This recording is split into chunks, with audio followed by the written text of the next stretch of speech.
আসসালামু আলাইকুম। আরও একটি মজার রেসিপি নিয়ে হাজির হলাম। আমি মাইশা ফ্রম মাইশাস কিচেন। আজকের রেসিপিটি এত সহজ যে এক পাশের চুলায় আপনি চা বসাতে দিয়ে আরেক পাশের চুলায় খুব সহজেই রেসিপিটি তৈরি করে ফেলতে পারেন।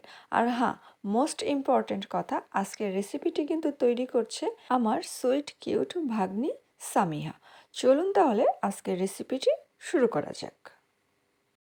প্রথমে কয়েকটা আলু সেদ্ধ করে নিতে হবে, তারপরে খুব ভালো করে আলুগুলো ম্যাশ করে নিতে হবে বা ভর্তা করে নিতে হবে। এমনভাবে ভর্তা করতে হবে যেন কোনো দানা না থাকে, সেইভাবে খুব ভালো করে ভর্তা করে নেওয়ার পরে তারপরে নিয়ে নিতে হবে কর্নফ্লাওয়ার। এখানে হচ্ছে 2 টেবিল চামচ বা তার একটু কম বেশি করে কর্নফ্লাওয়ার দিয়ে দিতে হবে।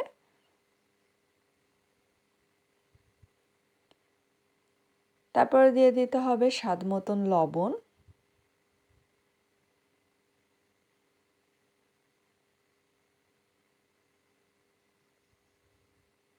পেঁয়াজ কুচি,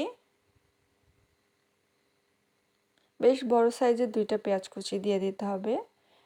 দিয়ে দিতে হবে কাঁচামরিচ কুচি। এখানে আপনারা কাঁচামরিচের পরিমাণটা কম বেশি করে নিতে পারেন, ঝাল খেলে একটু বাড়িয়ে দিতে পারেন আর ঝাল কম খেলে একটু কমিয়ে দিতে পারেন। এখন সব উপকরণ খুব ভালো করে মেখে নিতে হবে।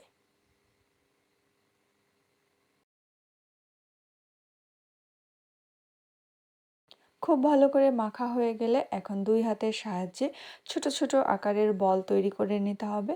এটা চাইলে আপনার একটু লম্বা আকৃতিরও করে নিতে পারেন বা যেভাবে দেখানো হচ্ছে গোল আকৃতির সেটা করে নিতে পারেন। এখন এক এক করে সবগুলো বল তৈরি করে নিতে হবে।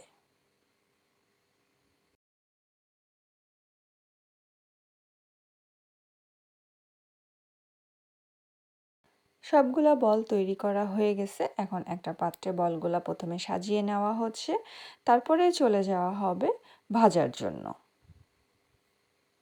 একটা কড়াই নিয়ে নিতে হবে আর কড়াই নেওয়ার পরে কড়াইয়ের পানিটা শুকিয়ে গেলে এখন তার মধ্যে বেশ খানিকটা তেল দিয়ে দিতে হবে। তেলটা হালকা গরম হতে হতে একটা ডালা নিয়ে নিতে হবে আর তার মধ্যে একটা টিস্যু পেপার দিয়ে দিতে হবে, যাতে করে আমরা ভেজে যে পাত্রে উঠানো হবে সেটা যেন তেল, যে এক্সট্রা তেলটা থাকবে সেটা যেন টিস্যুতে টেনে নেয়। তারপর হচ্ছে তেলটা কোনো রকম গরম হয়ে গেলেই, মানে অতিরিক্ত গরম করার দরকার নাই, একটু গরম হয়ে গেলেই এক এক করে বলগুলা তেলের মধ্যে ছেড়ে দিতে হবে।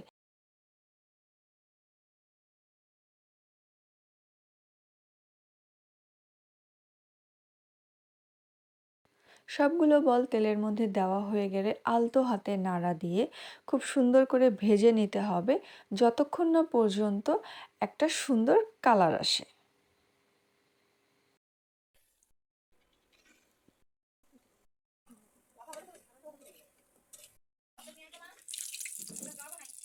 বলগুলা ভাজা হয়ে গেছে আর দেখতেই পাচ্ছেন খুব সুন্দর একটা কালারও চলে আসছে। এখন বলগুলা উঠিয়ে টিস্যু পেপারের উপরে রেখে দিতে হবে, যাতে করে এক্সট্রা যে সামান্য তেলগুলা থাকবে সেইগুলা টিস্যুতে টেনে নিতে পারে। এখন একটি পাত্রে সুন্দর করে সাজিয়ে গরম গরম পরিবেশনের পালা।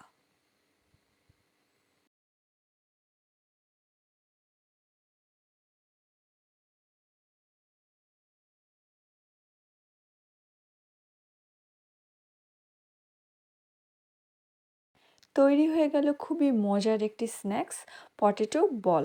আর এই রেসিপিটি তৈরি করতে খুবই অল্প কিছু উপকরণ লাগে আর খুব সহজেই আপনারা তৈরি করে ফেলতে পারেন।